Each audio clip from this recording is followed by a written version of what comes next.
kara mishi lafiya, ubangijin Allah ya jaye mana kwanakinsa. Allah mu roke ka ruhin nan nashi tare da ruhinmu su zamna a nan duniya har tashin kiyama. Abinda zai zama sabani da za mu kuskura mu don gwabce kona na yasa ko aka yi fakar Allah ya kawo shi. Hanyar nan nashi da ya shiga Allah ka samu a wurin. Ubangiji tabi'an nan nashi albarkaci shi muna roƙonka Allah ka sa shi a zukatanmu. Magana gaban wannan dattijo da buya ga kowane daya daga cikin ku ba, amma abinda nake iya cewa wannan taro shekara 2 da ya wuce Allah ya kaddara alerta na a nan. Wancan shekara mun samu sabanin date na Ghana. Yau da Allah ya yi mini jin kai sai ya kaddara na hadu da waliyin waliyai na wannan zamani. Ba mu da harshen da za mu gode masa akan irin wannan abu da muka samu na haske. Bayan shekaru, bayan matsayi, bayan daraja, shekaru 100 ana cikin wannan harka. A bar gari a fly awa 6 kamin a zo garin nan, a zo a yi mana sallan jima'a a fito hailala, a kuma fito wannan wuri in ba albarkan annabi Muhammadu ba, babu abin da zai yi shi. To shi kuma Allah ya ba mu albarkacinsa.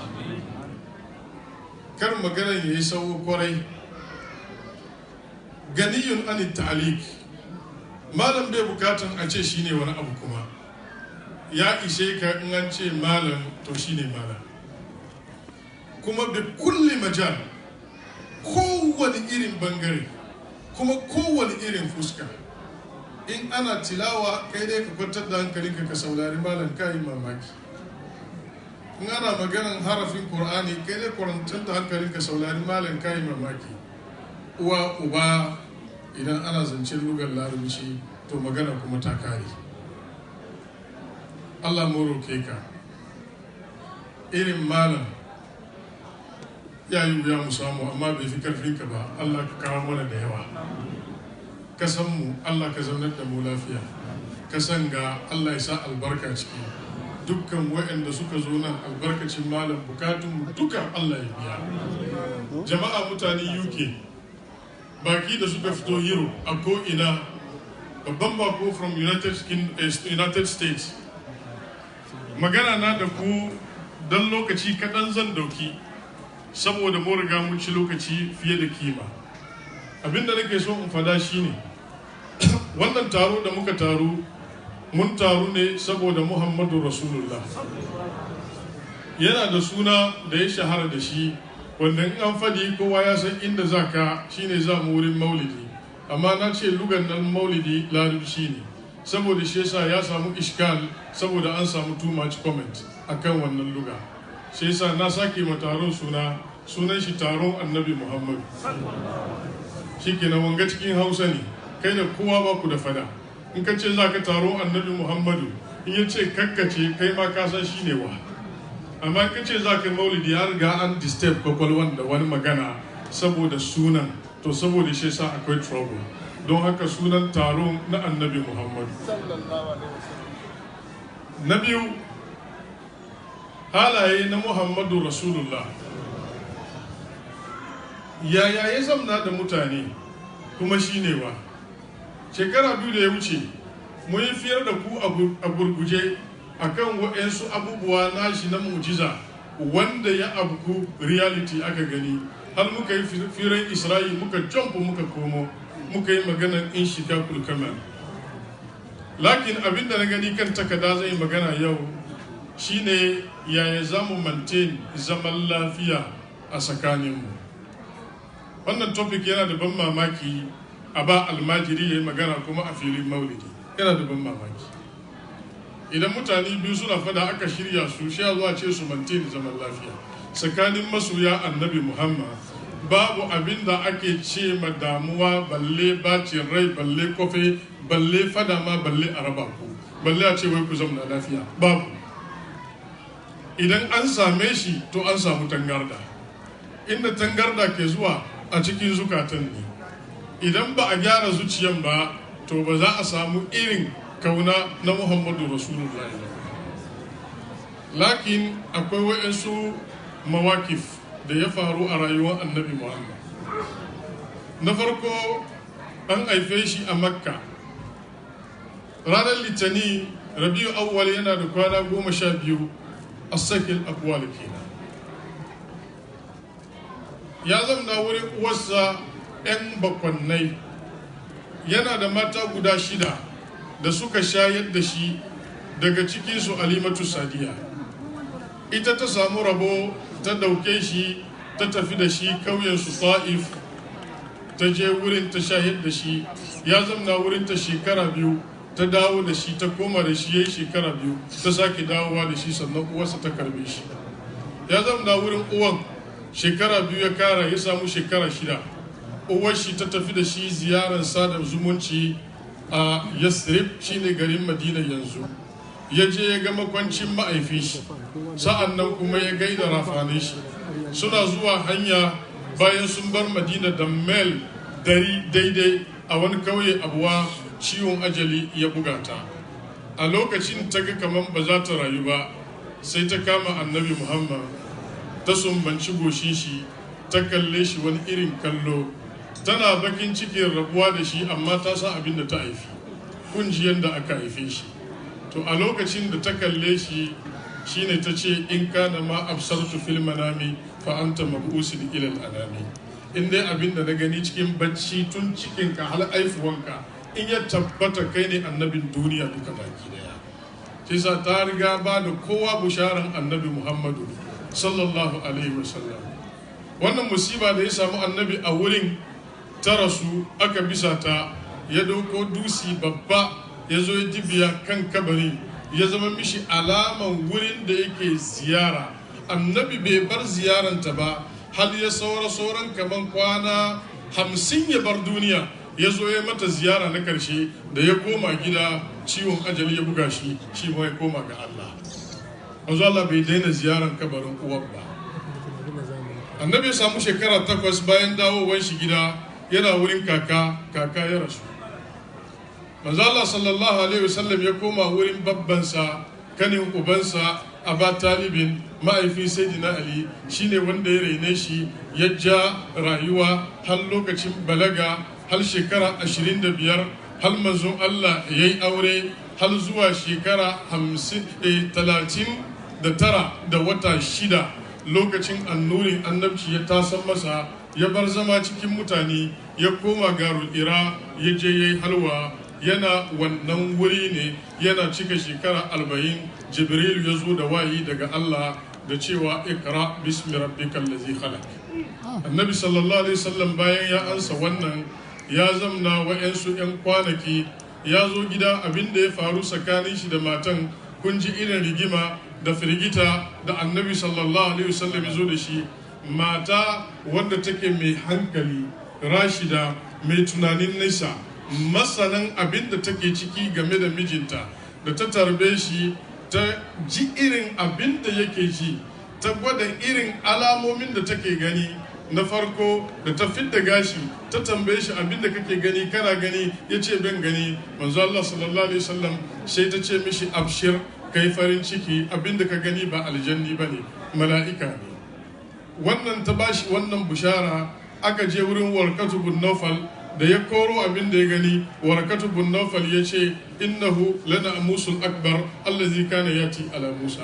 Shi ne babban mala'ikan nan Jibrilu, wanda Allah ke aiko shi wa annabi Musa. Shi ka gani, ka kwantar da hankalinka. Inda raina zai kai ran da za a kore ka garin ga, da na taimake ka. Wannan shi ne abin da ta faɗa. Warqatu bin Nawfal ya gaya mishi. A wannan lafazi mubasharan, annabi sai ya yi mamakin Warqatu bin, ya ce, awa mukhriji yahum, ni Muhammadu Rasulullahi, zaman da na yi da su garin ga da yanda suka sanni da amana da suka sanni da gaskiya da alkawali wata rana ya yi a kore ni garin ga sai ce duk wanda ya kawo abin da ka kawo wata rana sai an fidda shi garin ga manzo Allah sallallahu alaihi wasallam ya rabu da shi cewa yaf'alullahu ma yasha.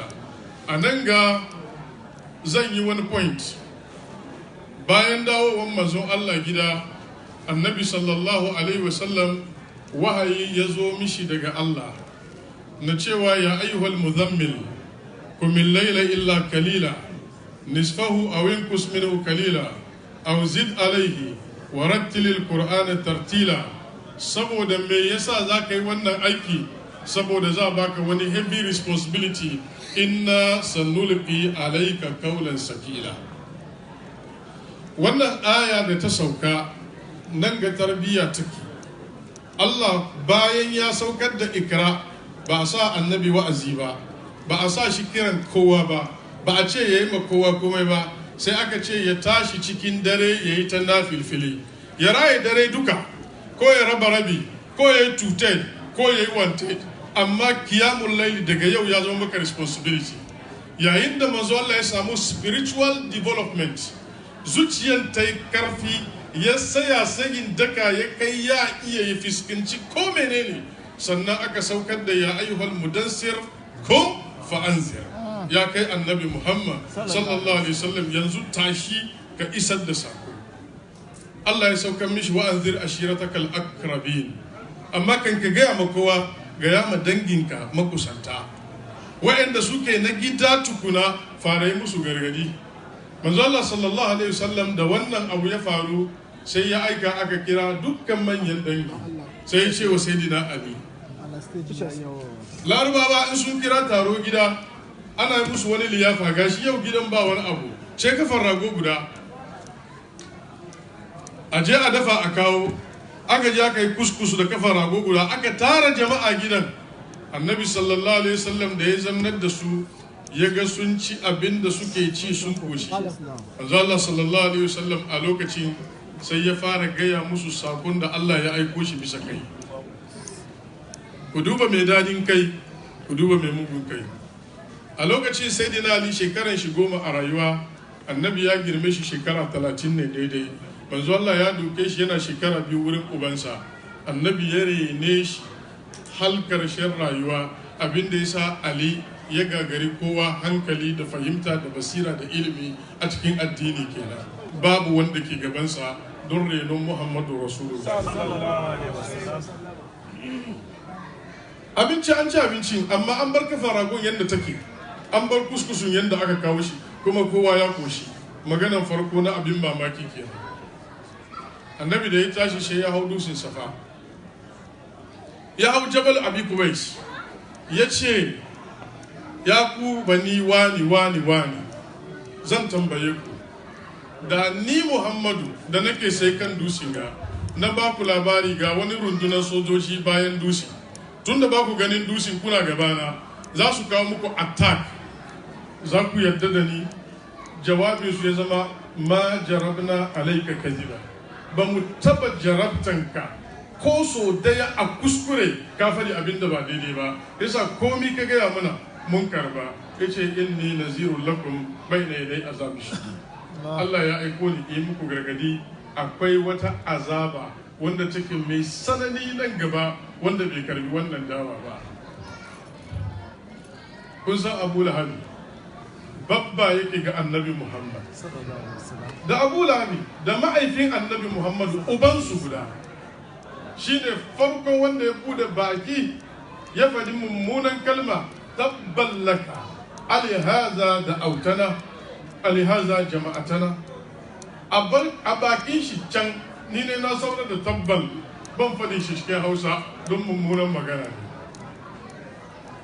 Don wage ka tara mu, don kaza ya yi ta mugun magana. Mai ya faru? Annabi Muhammad da yake son mai maintain peace, ya kiyaye zumunci, ya rama bai rama ba. Wannan cuta ta ci gaba, har matansa ta saya bayan mijinta, 'ya'yanta 2 na aure 'ya'yan Annabi Muhammad. Aka saya sayin daka wai a kore su, saboda manzo Allah ya zo da sabon addini. ta saya 'ya'yan suka saki 'ya'yan Khadija guda biyu duka baki daya a lokaci guda. Ta zama mai cutan manzo Allah. Hanyar da annabi ke bi kashi da kara da kaya take zuwa tana wasawa a cikin dare don ta cutar da annabi Muhammad. Da abin yayi sanani sai aya ya sauka. Jama'a ina son a very clear point anan. Da aya ya sauka daga Allah, annabi sallallahu alaihi wasallam bai ce ma babba na bane ba zan karanta ba. Manya in kuna so a maintain peace, duk abin da ya zama shine gaskiya ku rike shi kuma ku saya kan kafan ku bisa kan wannan abu ku ga an zantar. Kar ku yi shakkan wane ne, kar ku yi shakkan matsayin koda wane ne.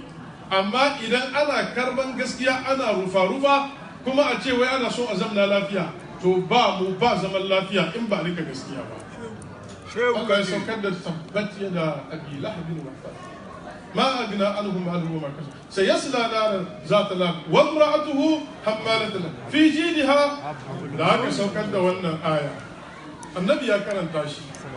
Ita Arwa ana ce mata Ummu Jamil matan Abalabi da ta ji wannan sura da ya sauka ana la'antar mijinta har da ita a ciki sai ta tashi ta ce yau duk inda manzo Allah yake garin ga sai ta nuna mishi ita kuma ta isa. Karfe ta nemo da kashi ta bar aka feke ta ce ta san wurin shi za ta zo ta iske manzo Allah sallallahu alaihi wasallam ta yi mishi la'ani. Annabi Muhammad yana zamne ga ta zuwa tare da sayyidina Abubakar radiyallahu ta'ala anhu. Sayyidina Abubakar yana ce ma Rasulullahi matan nan fa ba wata sharri a idonta da za ta yi nufi face ta aikata, ka tashi ka wuce. Annabi ya ce kwantar da hankalinka ba za ta yi komai ba. Ta yi ta zuwa har ta zo ta saya ga manzo Allah zamne ga Abubakar zamne ba ta ganin annabi tana ce ma Abubakar ina abokinka wallahi da yau na gan shi da ya ga abin da zai mishi. Ta yi zage-zagen ta yi fushi ta gulgi da abin da ke hannunta ta juya. Abubakar ya tambayi annabi Muhammadu wai an iya lafiya matan nan bata ganka bane? Allah annabi ya ce Allah ya kame idonta ba ta gani na. فإذا قرأت القرآن جعلنا بينك وبين الذين لا يؤمنون بالآخرة حجابا مستورا. الله يا جاء والنبي محمد وين أيوي بزن جاء بس يكون بمالن كده. أقول لا ينزانا أشكال القرآن النبي شيء فارا. إن أنكر أنت سكان إنك دمكي بيجن إنك بلي تباكا. الله أكبر. إقرأ ديك ني بزن جاء مكوبا سي أم بمالن كده. Meleke-leken Kurtabi ya je karanta shi a cikin suratul Isra'i ya ga abin da akwai wurin nan. Ku duba abin mamaki, manzo Allah ya atakin tabak bai atakin tabak ba. Don wani abu shi ta nemi ta taba personal zatin shi. In kana so a maintain peace, in an taba zatin ka manta da abin nan. Idan aka taba Allah ka fito ka ce ba daidai ba ne. Wannan shine maintain peace. Jama'a kana saye ka ga an gaya ma annabi mummunan magana amma wai da Allah kai ne ka yi hankali ai ba komai wallahi shine akwai komai domin ka je gida attention na tashi cikin zuciyarka ranka yana batawa ana sa maka kiyayyen me shi da ma an bar ka gyara wurin kun yi fada kun shirya da yafi alheri da abarka ka wuce da irin wayannan ababa don haka Muhammadu Rasulullah sallallahu alaihi wasallam haka ya zamna da Qurayshawa hal annabci ya samu shekara 13. Matan shi ta rasu lokacin da annabci ya samu shekara 10 da wata 6 Khadija. Bayanta kwana 3 babban shi Aba Talib ya rasu. Shekaran aka yi hamul huzn. Manzo Allah sallallahu alaihi wasallam ya ga songoma, ya ga cutarwa, ya ga fitina a wurin mutanen Makka a wannan shekara irin wanda bai taba gani ba. Ya kai an ba su sai shi. Garin ba a sai abinci, ba a sayar mai, ba a sin komai wurin shi. Kowa ya musulunta ya bi annabi Muhammad yana andasan shi. Ya kai lokacin da suka rubuta yarjejeniya bisa kan wannan aka je aka sa cikin Kaaba. Daya daga cikin mutanen Qurayshawa da abin ya yi shi kamin mutuwan Hadija ya je ya sai abinci zai kai wa Ajiza suka tare shi fada su da shi hal babban shi ya zo iske su lafiya. Hadija zan kai ma abinci ba Muhammadu ba ku rabu da ni a shi ba yana arni saboda kyakkyawan mu'amalar ce za ka naida in ka kai mata ta bashi ba mu yadda ana cikin wannan rigima shi ga annabi Muhammadu sai ta babba ya ce babba kyale su wannan wasika da su ka rubuta Allah ya gaya mini tururuwa ta zo ta cinye duka ba abin da ya saura kai shi kalma guda bismillahumma sai ce to gashi yana gaya mini abin da kuka rubuta ba ta da amfani don an canye abin ce karya kake yi da aka shiga kaba aka bude gaba da ya fatan ya kare suran kalmar Allah kare bismillahumma kamar yadda annabi Muhammad sallallahu alaihi wasallam ya fara irin wannan sanshin manzo Allah ya zama shekarar da ta mutu ana kiran wannan shekara hamul huzun shekara ta bakin ciki manzo Allah da abin ya ishe shi sai ya tuna darajar da ya samu a lokacin yaranta a Taif irin abin mamaki da suka gani a wurin shi domin ran da ya shigo Taif ran na aka yi hadari shekara 2 ba ya hadari ba annabi na shigo Taif aka yi hadari shuki su na shekara 2 ran nan ya taso a Taif zaki ya kori mutane da manzo Allah ya zo shi ta kwanta ya buga kunnin ta yace daga yau shi yau kake kara na turan nan ba zaki ba Taif kuma a Taif aka kwantar da shi aka saka girjin shi aka wanke a Taif ne manzo Allah ya ga sofin rakumi wanda ta gama amfani da ya shafe ta ba yi kwana 2 ba ta yi ciki ta haifu nononta na isa kowa anguwan nan a Taif aka yi ta yin irin wayannan sai ya ga yanzu su ma sun girma don haka yan uwan shi ne yaranta za su karbi gaskiya sai annabi Muhammad ya kama hanya zuwa Taif manzo Allah kan ya shiga Taif ya ji ta ba dadi mutane ukun da ya iske batun banza da sharri aka tara mai yara suka rika wulgin shi da duwatsu har kafansa yayi jini manzo Allah sallallahu alaihi wasallam ya ga kaman inda nake zaton alheri nan ma na zo na ci ta ba dadi ma fiye da inda na bari sai ya fara ganin ko akwai wata kuskure ne da aka yi yasa Allah yake fana shi da irin wannan sufi na gaskiya yayin da wata jarabta ko musiba ya sauka a kan shi abinda yake duba wani wuri ne na kuskure cikin haƙƙin Allah har abin ga ya kai gare ni in ba haka nan ba komai suna karba ne da yarda don haka annabi da ya juyo sai ce Allahumma inni ashku ilayka da'fa quwwati wa qillata hilati wa hawani 'ala an-nas ya rabbal alamin anta rabbil mustad'afin wa anta rabbi ila man takiluni ila aduwwin bahidin yatajahamuni am ila sadiqin qaribin mallaktahu amri manzala sai ce me illam yakun bika gadabun alayya Allah in dai ba fushi kai da ni ba fala ubali komai ya same ni ba komai manzala da ya faɗi wannan kalma al'arshi ya girgiza ba wani mala'ika a guda a duniya sama ko kasa face ya shirk bisa kan wannan kalma da ya ji bakin annabi Muhammad sallallahu alaihi wasallam nan take kasa na cewa Allah bari mu nika mutane su nuta su yan sama na cewa ku bari in yanko ufadi malaiku wanga na cewa Allah kai mana izini mu taka su manzo Allah ce ku bari in gwada Allah ce zan gwada muku wane ne masoyina annabi Muhammad Jibrilu tashi yanzu da kai da malikul jibal ku tafi ku je ku iske annabi na yi mai malikul jibal izini in manzo Allah ya yarda duwatsun ga na Taif domin Taif garin Hunain kenan idan zaka shiga Taif akwai manyan dusi guda biyu shu zaka wuce tsakani sannan ka shiga gari to na yi ma malikul jibal izini ya dauki duwatsun nan ya nika mutanen garin a kare amma yau kun gani shine wa da saukowar malikul jibal da Jibrilu yace Allah ya ji kukanka ya yi ma malikul jibal izini in ka yadda a dauki duwatsun nan an nika su manzo Allah ya ce kalla Allahumma ahdi qaumi fa innahum la ya'lamun Allah manzo Allah ya ce la Allah na roke ka mutane na ne Allah ka shiryar da su abinda suka yi nan ba su sani ba ne kana neman peace kana malami a cikin al'umma in jahilai suka yi maka wauta wa idza khatabahumul jahiluna kanu salama that makes sense kana malamin addini don wani mashiririci ya jefo audio ya zage ka reply there is no need ba ku ganin halin shehu mu ne wani abu ne ba ku ji ba menene kunnen ku bai ji ba amma wallahi in yayi izini sai mun yanka mutum ba shakka amma kullu yana taka mana biri yana jan mu baya yau duniya ana so ba so sai da aka bashi award na zaman lafiya Allahu akbar sai sa annabi a aikace to ka zo nan ka zo ka ga aikin annabi Muhammad. Manzo Allah sallallahu alaihi wasallam da ya bar su yana zuwa a hanya, me ya faru?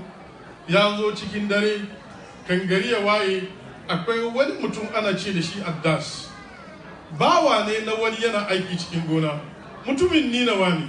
Da ya ga irin cutar da aka yi wa manzo Allah, sai ya zo da rigan shi ya shashare ma annabi jini, ya yanka dabino ya kawo ma annabi Muhammad, ya kawo mishi inabi. Manzo Allah da ya dauki zai tarbiyar da shi, sai ce bismillah, sai ya sa baki. Addas ya yi mamaki, mutanen kafirai yan dufin gaba su san Allah ba, balle su ci abu da sunan Allah. Ta ina wanga abu ya fito? Manzo Allah sallallahu alaihi wasallam sai ya tambaye shi, kai mutumin wani gari ne? Ya ce shi mutumin Ninawa ne. Annabi ce oho, garin dan uwana annabi Yunus ibn Matta. Sai ya kara mamaki na biyu, ina mutanen Makka suka san karatu har labarin wani annabi, har ma mutumin garinmu, har sunan shi, har sunan baban shi, ina suka san wannan magana? Sai ce ni annabin Allah ne, Allah ya aiko ni kamar yadda ya aiko shi. Addas ya musulunta gaban annabi Muhammad. Mai gidan Addas na zamne can sai ya ce ka gani bawon mu ga ya ji ya kai mai taimako, yanzu ga ya bata mana shi, don sun ga ya kama yana sumbantar kafa na annabi Muhammad sallallahu alaihi wasallam. Aka zo aka yi gub da shi, aka ja shi. Annabi ya ce na maka izini izamanka, idan Allah ya mini fatayi ka zo. Manzo Allah zai shiga maka, aka tare shi, suka ce tunda ka fita baka komowa. Haka suka bar manzo Allah har dare yayi, har ana gobe da safe, amma ba attack, ba ramawa, saboda ayoyi sun riga sun sauka. wasbir wa ma sabaruka illa billah wala ta'zan alaihim wala taku fi daykin mimma yamkurun. Kai dai kai hankuri ne, ayi hankuri. Dare yayi, manzo Allah ya tashi yana sallah, sai Allah ya turo aljannai suka zo suka yi imani da annabi Muhammad, don a bashi busharan farko. Idan wayansu mutanen banza ba sa sauraren ka, to ni na kawo maka aljannai mutanen boye. wa istarafna ilayka nafaran min aljinni yastami'una alquran falamma hadaruhu qalu ansitu falamma qudiya wallaw ila qaumihim mundirin qalu ya qaumana inna samina kitaban unzila min ba'di musa musaddiqan lima bayna yadayhi yahdi ila alhaq وإلى طريق المستقيم يا قومنا أجيبوا داعي الله وآمنوا به يغفر لكم من ذنوبكم ويجركم من عذاب أليم. زوا كرشي النبي صلى الله عليه وسلم yana yin wannan, sai kaga aljannu suka rika taruwa, suka taru har suka zo ba su ganin shi, har suna hawan juna domin su leki annabi Muhammad. Manzo Allah da ya kare ya juya suka musulunta hannun shi, da ya ba su imani da suka juya suka zama ambasadon annabi cikin aljannai. Kan gari ya waye, kowa cikin su ya zama malami, yana wa'azi, yana kira zuwa ga Allah. Da kyar manzo Allah ya komo Makka, sai sa yana kowa Makka, Allah yana so ya yaye mai wannan bakin ciki. To shine aka yi Isra'i da annabi Muhammadu. Bayan an Isra'i an dawo da rigigimun da ya faru da in shikakul kamar, mutanen Madina sun zo sun musulunta wurin annabi Muhammadu. Na farko mutum 3 suka zo, daga baya da suka koma mutum 12 suka zo. To su 12 da suka zo from Madina, su suka zo suka yi ma annabi mubaya'a, suka ba shi invitation, in maka ya gagara ka kasa samun walwala ka komo Madina, mu za mu taimaka maka. Annabi ya yi musu mubaya'a, ya ce ku tafi har Allah ya mini izini. A lokacin wahalan da mutane ke sha Makka, manzo Allah ya bar suka hijira suka je Ethiopia. Mutanen Afirka ku gode ma Allah, farkon garin da annabi ya ga shine garin da musulmi zai samu daukaka shine Afirka. Ana Ethiopia tafiyan farko, Allah ya saukar da suratul Najmi. Manzo Allah da ya karanta suratul Najmi, Qurayshawa sun taru a lokacin da yake karatu. Karshen suran akwai sujada, amma yadda suran ya zo da shi da maganganun da suran wa annahu huwa al-haka wa annahu huwa amata wa aya wa annahu khalaqa az-zawjayn az-zakara wal unsa min nutfatin idha tumna wa anna alayhi nash'ata al-ukhra wa annahu huwa agna wa akna wa annahu huwa rabbu shira wa annahu ahlaka adan al-ula wa samud fama abqa wa kama nuhin min qabl innahum kanu hum azlamu wa adga wa lam muktafikat awa fagashaha ma gasha fa bi ayyi alahi rabbika tatamara hadha nazirun min an-nuzul al-ula azifatu al-azifa laysa laha min duni allahi kashifa afa min hadha هذا الحديث تعجبون وتضحكون ولا تبكون وأنتم سامدون فاسجدوا لله وعبدوا da annabi ya sujada maka kowa ya yi sujada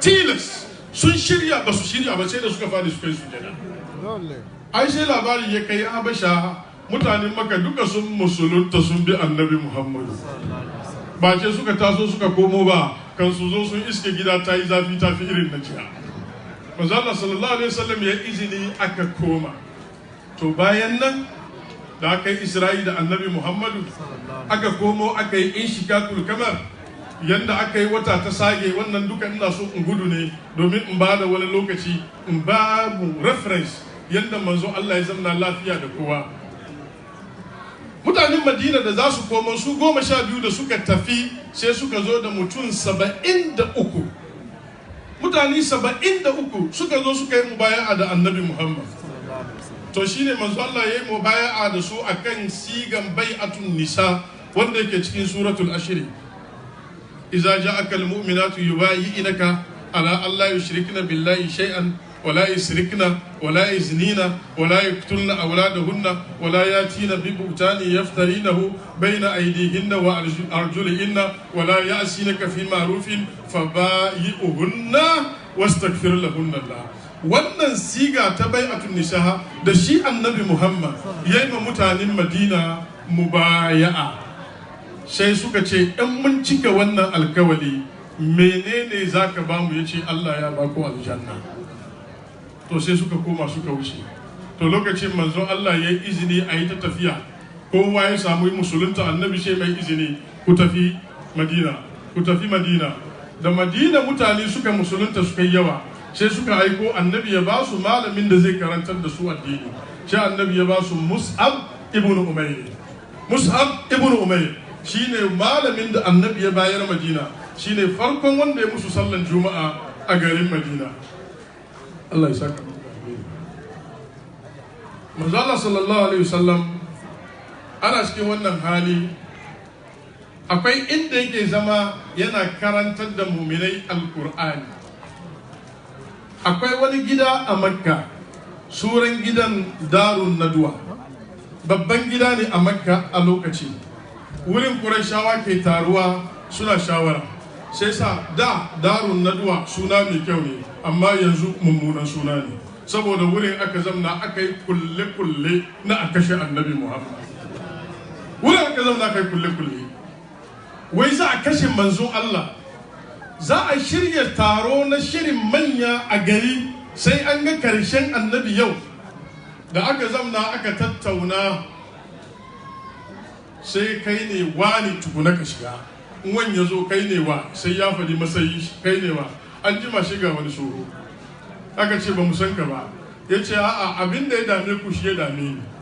ni da tijo ne daga najidu na zo wuri na kun samu shawara mai kyau ce sa in ka je an ce tsohon najidu wai tsohon banza a shek iblis ne abin da ya dame shi a kashe annabi Muhammadu da suka zamna to me kuka ga za mu yi sai wani ya ce da shi ku bar mu kama shi mu daure shi gida kawai magana ya kare ce iblis tsohon najidu wai in kuka yi haka kun yi shirme masoyan shi sun kwance shi inda aka mu kore shi ya bar gari ya ce in kun yi haka kun yi shirme in ya bar gari yana da dadin baki in ya yi wazi aka musulunta wata rana ya komo kwace garin nan wannan ya faɗi wannan shi Abu Lahab ya tashi Abu Jahali kai sai ya tashi ya ce ni ina da shawara ba ni kun faɗi ba ya ce me kuke so ya ce ku bar a kashe shi in ya so mu huta magana ya kare sai iblis ya ce wannan shawara mai kyau ne amma akwai gyara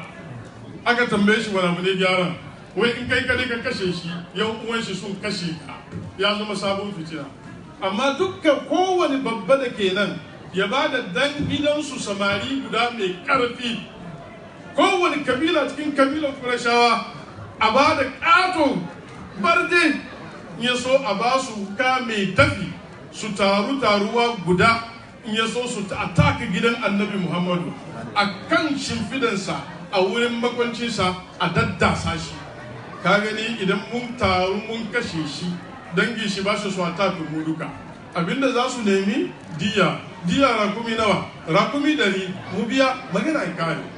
Su ce wannan shi ne shawara. Tauran nan suka yi kulle-kulle a kashe annabi Muhammad. Manzo Allah yana gida sai ya kira Sayyidina Ali. Sai ya ce ya Ali ga amanan Qurayshawa da suke bani. Duk da fadan nan wanda ke da abin da bai so ya bace annabi ake ba. Wayannan manyan fa. Ya ce Allah ya mini izini in bar garin nan zai hijira gobe. Idan an wayi gari ka raba musu kayansu. Amma yau kai za ka kwanta kan gadona. Ya gaya ma Sayyidina Ali haka. Kai Ali ka zo ka kwanta kan gadona. Yau da dare Qurayshawa za su kawo attack za su zo su kashe ni nan ga. Amma in ka kwanta an gobe da safe ga kuma amanan su ka raba musu. Sayyidina Ali hankali shi kwance ya hau gado kwanta ya doki bargo ya rufe. Kai ka san ni ko kai ko barawo ya ce zai kawo attack. Rannan gidan ba a kwana ko ai kwana. Wata rana wani ya tambayi Sayyidina Ali wani karfi hali kai annabi ya ce za ka kawo mai hali kan gado kuma ya ce ka kwana ka kuma yi kwana wai ya ce gobe raba musu kayan su na san na kai gobe. Haka suke gaskata annabi Muhammad ba kwana suke yi ba. Saboda shi yasa a wannan rana cikin dare sun zo sun surround gidan annabi Muhammad. Ana jiran a ga alaman fitowar shi a atakin shi. Allah ya saukar mishi da suratu Yasin. Manzo Allah sai ya fara karantawa. Wanda ya ce ba asiri cikin Qur'ani ku ce mishi bai zo gaban shehu ya suguna bane da ya gane akwai ta. Alkurani ba rubutawa sha. Alkurani an saukar ne don a yi wazi da shi. Da annabi ke karanta Yasin yake fito wannan wazi yake yi lokacin nan. Lokacin da wazi yake yi manzo Allah sai ya fara Yasin wal Qur'anil Hakim إنك لمن المرسلين على صراط المستقيم تنزيل العزيز الرحيم لتنذر قوما ما أنذر آباؤهم فهم غافلون لقد حق القول على أكثرهم فهم لا يؤمنون إنا جعلنا من بين أيديهم سدا لو كتشم منذ الله كيكوفا جدا دي ومن خلفهم سدا شيطاك وجه فأغشيناهم فهم لا يبصرون شيء كيكوانا زولوكا. That minute dukkan su baki ne suka yi bacci. Manzo Allah ya gibi rairayi ya bi fuskar su duka ya zuzuba ma kowa kai shi ya zuzuba fuskar su yana zuzufa yana kaji wayanda za su kashe ni kowa yayi haka da takobin shi in ba don Allah ya ce kar ya kashe su ba da ba ko gudan su da zai yi rai har gari ya waye sai zafin rana sa'an nan ya tada su a wannan wuri zafin rana da aka tashi digigigi ya yi gari ya waye yau bai fito bane a shiga gida da karfi sai dina Ali ya aje kayan kowa in ka shigo sai ce kai ga naka Muhammadu ya ce a bar maka kayanka kai ga naka ina annabi manzo Allah ya fita sai dina Bakar Allah ya kara masa yadda a lokacin da kowa ke hijira ya nemi ya hijira manzo Allah ya ce dakata la Allah ya ja'alu laka sahiba watakila Allah ya baka abokin tafiya ku duba sahabban manzo Allah tunda Allah ya bani abokin tafiya ba ni kai za ni ba sai ya kamata in prepare wani abu abin tafiya guda biyu sai prepare abin tafiya guda biyu bai san yaushe bane sai a wannan dare yana gida sai ga annabi Muhammad manzo Allah sallallahu alaihi wasallam ya ce Allah ya izini mu fita don haka ka tashi mu fita yace ya rasulullahi na yi shirin kayan tafiya tun ba yau ba kuma na nemi gwani sanin sahara don haka ka bari mu zagaya wuri kaza za ni in kira shi aka zo a takaice aka hau aka bi hanya an boye garusau irin story da kuka ji da wanda kuka gani hansarin da ya faru a hanya na Surakatu bin Malik ku duba zama peace irin na Muhammadu Rasulullah akwai wani gwanin halbi zarimin yaki ana ce da shi Surakatu bin Malik shi ne malamai suka ce in ka kulla zare irin igiyar da ake daura rakumin nan in ka kulla kai haka daga nisa in yi geji zare in ya halba kibiya shi ya shiga cikin kulli duk mutanen Makka sun bi hanya karshe dai manzo Allah ya bace musu amma shi kadai ya riski annabi a hanya da yayi nisa ya gane su ne sai ya ta cewa ku saya don an kawo shela wai wanda ya kawo annabi rakumi 100 wanda ya kawo sayyidina Bakar ma rakumi 100 yana gani rakumi 200 ai ba wasa ba yayi ta sawa ku saya a lokacin da ake tafiya sayyidina Bakar sai ya zo hannun dama an jima sai koma hagu an jima sai a baya an jima sai zo gaba manzo Allah ya ce ya gaban ka ke faduwa ne da ka ta mana kuntar da hankalin ka yace wallahi sai ina ji wata kila kana kawo maka hari ta nan sai in zo wurin sai zuciya na ce ya yi su zo left sai koma wuri sai zuciya na ce baya sai koma baya haka aka yi ta yin wahala ya ce kakkada mu muna tare da Allah saboda garu sauro ai Qurayshawa sun zo har sun ga bakin mu annabi na ciki fa sai dina Bakar ya ce ya Rasulullahi law nazara ahaduhum tata qadamai ila ra'ana yace ma zannuka bi isnaini Allahu salisuhuma la ta'zan inna Allah ma'ana wannan shine abinda Allah ya saukar a cikin alkurani a suratul tauba illa tansuruhu fakad nasarahu Allah iz akhrajahu allazina kafaru sani yasnaini iz huma fil gari iz yaqulu li sahibihi la tahzan inna Allah ma'ana me yazo fa anzala Allah sakinatahu alayhi wa ayyadahu bi junudin lam taraha wa ja'ala kalimata allazina kafaru sufla wa kalimatu Allah hiya al-ulya wallahu azizun hakim. Surakatu Malik da ya haka da kibiya ya ce ku saya annabi ya ce da shi kakka waiwaya ya ce masu na bakar kakka waiwaya ka san mutum in ya tsorace ne abu na da yawo kai da mutum ne kuna tafiya ba ka son ya duba wani sai ka ce ka gawa ne amma kaka duba shi gashi ta gefe ya kake gani ya yi wuya bai duba ba amma ya duba da wayo ko ba haka nan ba karka waiwaya sai sa ko juyawa bai yi ba hankalin shi kwance domin maganar manzo Allah kamar stamp ne a cikin zuciyarsu ya ce ni ne Surakatu bin Malik annabi ya ce na sani kare shi sai annabi ya ce Allahumma kfina sharra manzo Allah na fadi haka shi kasa ta ja shi kasa bara sai ya fadi yana neman ya tashi ya kasa yanzu yana magiya wai annabi ya yi hankuri in ya tashi ya koma gida bai bin su kuma manzo Allah ya ce kasa sake shi da ta kasa ta sake shi ya try second one ya fadi third one ya sake faduwa ya ce yanzu ya yi alkawali na karshe manzo Allah sai ya juya ya duba shi ya ce tashi zo ya zo jikin shi na rawa sai annabi ya kama hannaye shi guda biyu haka ya ce lokaci bai yi ba da zaka yadda cewa ni manzo Allah ne ya ce komi ka fadi gaskiya ne amma wannan kan da saura ya ce to na yi maka alkawali kaga wannan sha'ani da kuke fada da shi wallahi la yatimanna Allahu hadha al-amra Allah sai ya cika wannan lamari ba yadda za ku wata rana munduwan sarkin Kisra sai musuluncin ga yaji ya kwace garin ya kawo munduwan kuma an kawo rannan kai za ba sai ce komai ka fadi gaskiya ne amma mutumin da ya bar garin su don za a kashe shi kuma ke batun zai kwace sarkin Kisra har ma munduwan shi ma ba shi zai dauki ba zai ba ma wanda ke nema ya kashe shi wannan magana dai kaka gaya ma kowa manzo Allah ya ce ni dai na gaya maka a zamani sai na Umar musulmi suka shi don a lokacin Faris Iran kenan kafin su yafi America yau zamani sai na Umar musulmi suka shiga gari karkashin jagorancin Khalid bin Walid da Abu Ubaida ibn Jarrah aka je aka yake su aka kashe aka